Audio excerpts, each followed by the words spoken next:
excited today because we've been given another half of a plot. Last year we only had a small plot, which is sort of half a plot, and this year we've been awarded the other half. So along with that, we're really excited because we have a shed, which means we've got somewhere to get out of the rain, somewhere to store our tools, and somewhere to keep our dog Eddie out of the rain. So we're very excited about that today, but we've got a lot of work to do. Right, so this is our shed, and I've checked the weather today. It's quite a nice dry day. It's February the 18th, so a good time to actually get an allotment because we can start fresh for a new year of planting. So lots of planning to do today. Going to have a look in the shed in a minute and see what's in there. What you know, often when you get an allotment, you get left the people's tools or bits and bobs that they've left over. This was a lady who was looking after it for her father and she's given it up, so that's to our benefit though. So last year we only had half of the plot, if you want to follow.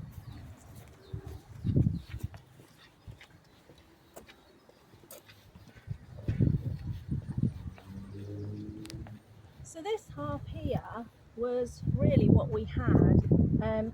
We didn't get a lot of time to do anything too much, but we have managed to lop some of the tree before the birds started nesting. We did that last month, and we managed to lop some of this tree, which is a plum tree, but we didn't want to go too harsh on that.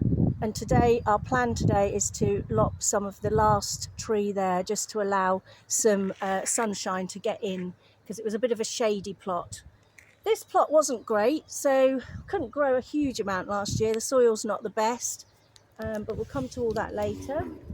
So today is a bit of a tidy up, see what we've got, plan where we want to plant things, move things, and obviously see what's been grown in the plot that we've just gained. So last year we only had this little plot. Hopefully this year we've got a bit more time to spend down here. So along with our successes and our disasters, hopefully you'll follow us on our journey. As you can see, we had a few carrots in last year, didn't get time to separate them, look after them, so they're not the best. Don't think I'll be making any carrot soup with them. But this year already we've managed to get some onions and garlic in, which I think we'll be doing a few more of. We did have some strawberries last year which grew quite well under the shade of the tree, and I think this year we're going to plan to put some more in there. But again, today is just our first day down here to sort out where goes what and what we're going to grow. Well, I better introduce Eddie because he's going to be coming down here quite a lot with us. He's our 11-year-old Jack Russell. We have got a 16-year-old Jack Russell who's at home, tucked up in the warm in bed, had no intention of coming down, didn't want to. He's quite happy sleeping. Eddie is a Jack Russell, and anyone who owns a Jack Russell knows that they are unpredictable, very lively, very busy. And just at the end of the allotment plot here is a lovely river, which is full of rats, and the rats come up to the allotments quite a lot, and I imagine when we check out the shed there'll be some rat smelling in there, so it's always best to keep him on his lead down here. So we've given him a long lead, nice comfy bed and some water, and again very excited that we've now got the shed so he can stay down here with us. So you'll probably see Eddie jumping around, sniffing, probably weeing up everything and being shouted at quite a lot, but we do kind of love him. Come on, Ed. Right, let's see what we've got in this shed. So nice new lock somebody's put on, always good to have security. And when you get an allotment, you do often inherit whatever they've left. Oh, right, Ed.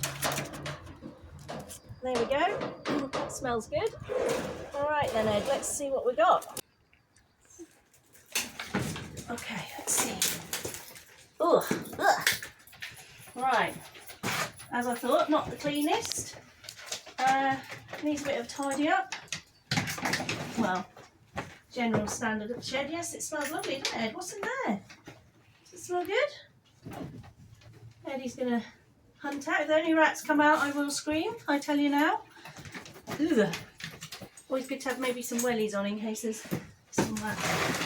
Oh yeah, good tarpaulin. Some people occasionally use that for laying on the ground to prevent weeds growing, I believe. But as I said, this is all a learning curve for me, and I am just learning as I go along. Right, we've got some tubes. These, I believe, are used for tunnels to protect your crops, whatever you're growing, which is good because last year we had some brassicas that we grew, but the pigeons just ate them all, so they went to waste. A couple of good brooms. That's a good broom. I don't know I'll be doing that much sweeping down here. Not planning on that. Gee. Oh my god, I can't lift that, so I won't be using that.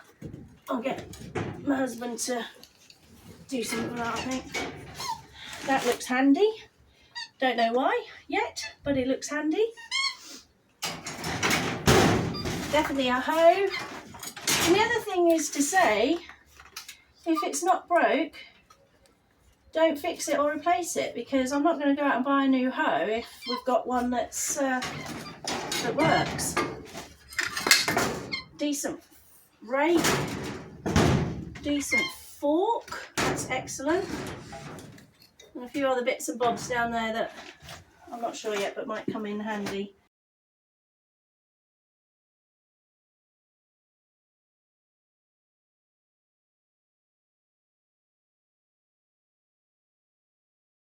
I'm John, I'm Claire's better off with Ralph, and I'll be doing most of the handiwork. So this is a Victoria plum tree, and we're going to cut out some of the thicker branches so that we're allowing more sun into the plot. Tree thinning really helps keep the trees healthy. It lets the air flow through, especially when the branches are crossed over. It's good to cut them through. It lets the air flow, reducing fungal growth and pests. But be careful not to take too much out the tree. Roughly around 15 to 20% is recommended. Otherwise you can actually weaken the structure of the tree. Best to cut at an angle to deflect moisture, but you know, you can't always do that depending on which way the branches have actually grown. And it's best to avoid cutting into the trunk of the tree because it causes disease and rot. Best time to thin a tree is always when it's dormant, which is over winter time, and this is before it starts producing sap, and you can't see any new growth starting. And also, legally, you're supposed to not cut trees or hedgerows between March and August, and this is actually covered by a law. I think it's Section 1 of the Wildlife and Countryside Act 1981. There you go. It's also to make sure that the birds aren't nesting. So I've noticed that the birds have started flirting with each other in my garden, so we're going to get this sorted. With the wood, we're going to keep the big logs for our log burner, which is handy. We're going to burn some of the silly little twigs on the plot, and the thin branches, we're going to keep some of them for pea sticks, just to support the pea plants.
Okay, so I think we've had a fairly successful first day. The rain held off, but it is getting a bit dark and gloomy and cloudy now, so we're going to head off in a minute. Managed to clear the shed out, tidy it up, make it how we want it to be, useful for us. Made a list of things we want to bring down next time, lots to bring, lots of work to do. Managed to cut the tree back a little bit, which is great. And we've sort of cleared the allotment a little bit, but there's a lot more to do. So I hope you enjoy following us during our journey, with our disasters, with our successes, things that go right, things that go wrong. It could be a bumpy ride. So we're going to go off now, give Eddie and Princess Nellie, who's my daughter's little sausage dog, hi Nels, good girl, and we're going to go and take a little walk along the river. See you next time.